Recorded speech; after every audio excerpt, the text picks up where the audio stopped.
When my hard drive was attacked some months ago, not only did they delete every single video that I had, they had also deleted all of the downloaded different copies that I'd had of the reports put out by the Navy.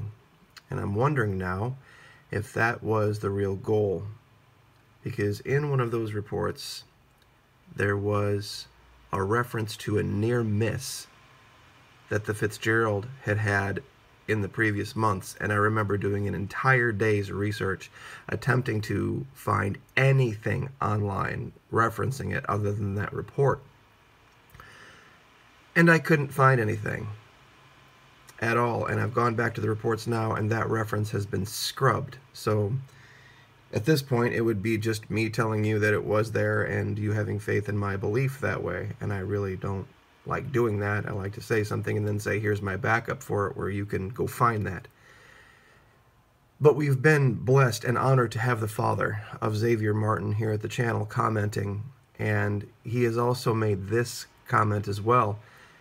He said, as I mentioned in an earlier post, there is still no mention of the Fitz losing power going dark 9 days prior. And it was the first that I had ever heard of that. And I searched and searched through the earlier post, and the earlier post was on one of Jennifer Hammond's videos talking about the issue with the Fitzgerald and McCain. And he also comments here, and once it regained power, a half hour later it returned to port. So the ship must have had equipment damage, just saying. And in case anybody wants to know what he's referencing, it's up here. And this is from 2 days ago, and this is her video, part 2. Fitzgerald and McCain attacked. Father speaks out.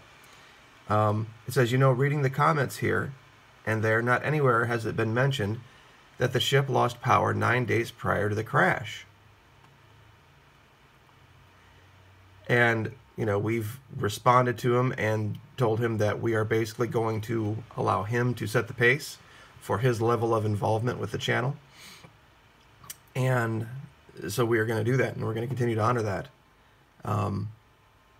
But I've tried to reach out to him and ask about more information, and farther down here he also states one more time where he confirms what I just told you. It says, has anyone thought that in just a month's time the Fitz had a near-miss collision, a power outage, and a crash? And this is the reference that he makes to that. It was in the report where they had talked about this and have scrubbed it. Now, unless I have read through the reports all morning and have a blind spot for it, if anyone out there has the original downloaded reports from the time they came out, please, if you could inbox me them or send me them, email me them, I would be greatly thankful to this. Because it's a big deal. If the Fitzgerald was being targeted specifically, what that means is that somebody had compromised that ship's mission profile. And if they were able to compromise that ship's mission profile, then they probably could compromise the rest of the 7th as well. And that would be a big deal. And that might be one of the big things the Navy doesn't want to come out from this investigation, is that they got hacked. Because, you know, one of the things that you have to understand, if you take the idea that the Fitzgerald was targeted as the truth, the next question you have to, of course, ask, how did they know when the ship would be, where it would be? That would have been absolute information. This could not have been a target of opportunity. They would have had to have very specific information and eyes on that ship, which would not have been hard in Yokosuka. And so that's probably what the Navy is scrambling to figure out now, where their leak is in the 7th Fleet. So anyway, call to action, audience. If you guys have that, USN for America, USN Brendan, any of the other guys that have been with me, I hope you do, because my stuff got toasted. So And like I said, here is the supplemental inquiry. I'll link this in the description. This is the original report that came out 11 August. This was prior to the issue of the McCain, where they deal with the issues post-collision. And here, of course, is the report that came out. I think it was October that this came out, November 1, pardon me, that deals with everything that happened before. And of course, this is a heavily redacted report and very, very vague. And of course, all of the pictures in here are crayon drawings. You know, I've made the comment that, you know, we don't have the track of the Fitzgerald. People have come back and said, well, yeah, we do. Didn't you look at the report? I'm like, well, yeah, it's somebody who took a purple crayon and drew it on a piece of paper and said 190 degrees at 20 knots. You know, and that's, you know, no GPS data, no actual correlative data that you could put up next to where the crystal was to lay all this out together. It doesn't exist. It's just not out there. Which I find odd, because now the Navy has said that they're going to be ordering these ships to use their AIS in congested areas, so if they're going to be releasing the information anyway, I don't necessarily understand that. And also a quick bit of channel business. When I had originally done the videos with covering the father in his interview on CNN, I had put up a picture of Xavier Martin standing next to a man in a Navy uniform and said, this is the man and his father. I should have done a little bit better research. I apologize. The picture was not, it was Xavier Martin, but the man that he was shaking his hand was not his father. His father was in the Navy. His father was a veteran. When I saw that, I just thought, okay, this must be the one they're talking about, and moved on. And so I apologize. I absolutely apologize. I should have done better research on that. I was just trying to put, you know, all the pieces together so that everybody understood what was going on. Now, to kind of pivot to Central America, I am not kidding about what is going on down there. They are not playing. It is getting very ugly very, very fast in Colombia and Venezuela. The ELN is now deciding to shut down parts of Colombia for 3 days prior to this election. These guys, if you folks are worried about MS-13, these guys would end MS-13 in less than a week. These guys have engineers, they have surgeons, they have technicians, they have guys that know how to operate anti-air assets. I mean, you could put a kid from MS-13 inside a tank, he isn't going to know how to even get the damn thing started, much less fire it. These guys operate those things on a daily basis. This is a real deal military. You know, Hezbollah and these guys are working hand in hand, but honest to God, if they decided they were not friends anymore, I wouldn't put money on Hezbollah. That's for sure. These guys have been fighting nonstop for 40 years or more. I mean, they have a culture of war down there. And they, with this election coming up, and this is where they reference the guy that I did the video on, Rodrigo Londoño, his real name is Timochenko, the guy who was the head of the FARC for almost 30 years, is now a presidential candidate. You mark my words, if he wins this election, and you know how corrupt those elections are down there, if he wins this election,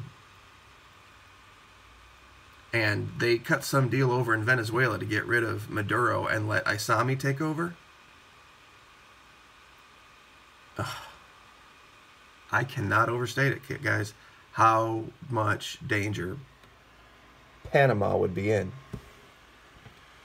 You could have the world's number 40 and 45, I think, largest militaries being controlled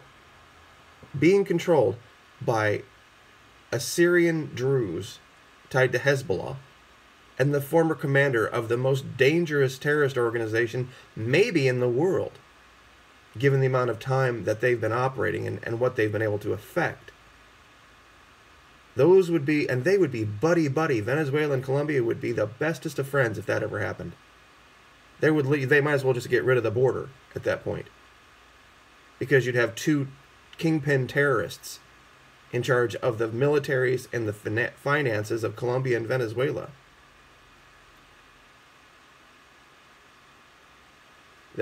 Panama wouldn't stand a chance.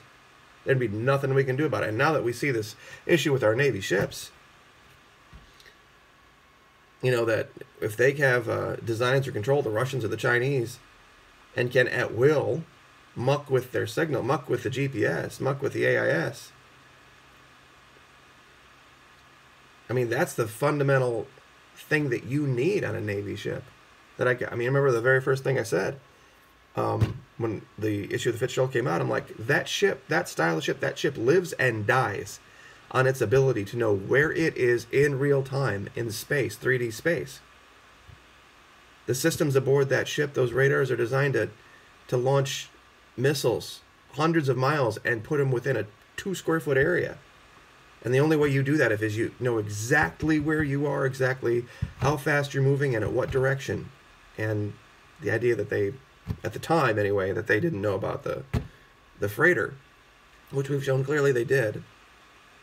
No, the freighter was there, and the freighter knew they were there, and they were both allegedly attempting to miss each other, and they still hit each other. I mean, if you buy that story, that you have two ships aware of each other's presence, almost 20 minutes prior to the collision, and both attempting to avoid said collision, and still, as the result of that, one directly T-boning and almost bifurcating the other. Really? But this shows the border here, and they've had just in 2018, 5 separate massacres along this border, and 3 down here. And what's going on down here is this is where the Sinaloans in Mexico are bringing the guns in that they're smuggling from America down to the Colombians. See, it's kind of this odd thing. Everybody wants the wall put up to keep the gangs and the MS-13 out of America, when really they're coming here, getting our guns, and then sending them down to Colombia. And it does. I mean, you're absolutely right. That whole issue back with the last administration doing that gun running thing that got that INS agent killed. I'm trying to remember the name of that operation. But yeah, absolutely. Where they were sending guns over to track them. I'm sure a lot of you out there will know what that is. But that's where a lot of these things end up. Down here. These guys pay top dollar. And I know a lot of you are talking about the issues with human trafficking and children and all that. Guys, Aruba, where Natalee Holloway went missing, is right here. Northern coast of Venezuela. It is big, big money down there. Trafficking. I would not be surprised if that girl was alive quite a long time after people thought she was dead. She may still be. You know, she would have been a big prize. She would have been a 6-figure prize. But another argument for another day. But point being here, if you have people that you love or people that you know with elderly retired relatives down in Panama, Costa Rica, get them out. Please get them out. And take this entire area off your travel itinerary anytime soon. Because it's going to get very bad down there very quick. And I'm telling you, May, June, I know it's, February now? We got a couple months, late May and June, when these elections happen. And up here in Mexico, the Obrador. Obrador is a big buddy of these guys. If he would win in Mexico, Timochenko, Londoño would win here, and they cut some deal to get Maduro out of Venezuela, or even if he stays in power. Guys, if you think it's bad now, just wait. Absolutely just wait. These guys, they have Russian military equipment. We've covered Venezuela, Tu-160 nuclear-capable backfire bombers stationed in Venezuela. We've got Russian cruisers in Nicaragua. The PDVSA, and this is something that I'm going to keep saying over and over again. The Panama Canal, the new canal, the big gas ships, the real big Panamax containers, they need these big tugs to pull them through the new canals, not like the old canal, where they had the locomotives on the side. These big tugboats that they use to pull the biggest containers through are run by a Venezuelan company. Okay, that Venezuelan company is PDVSA. That's their state-run oil company. Their state-run oil company, PDVSA, has been bought by Rosneft. Rosneft is the Russian state-run oil company. So in effect, the Russians already control that canal and can hold it hostage. And that's something that has not been reported, and you can look that up and check my work on that. Go to Columbia Reports, go to Pan Am Post, go to Dialogo Americas, all these different sites that report what's going on down there. Bricks Post, Telesur. You know, the U.S. media is caught up in this nonsense about memos and the stock market and FBI investigations, and they are completely myopic and blind to what's happening in the real world. So, thank you again to Harold Martin. Daryl Martin. I am so sorry for coming here and apprising us of this issue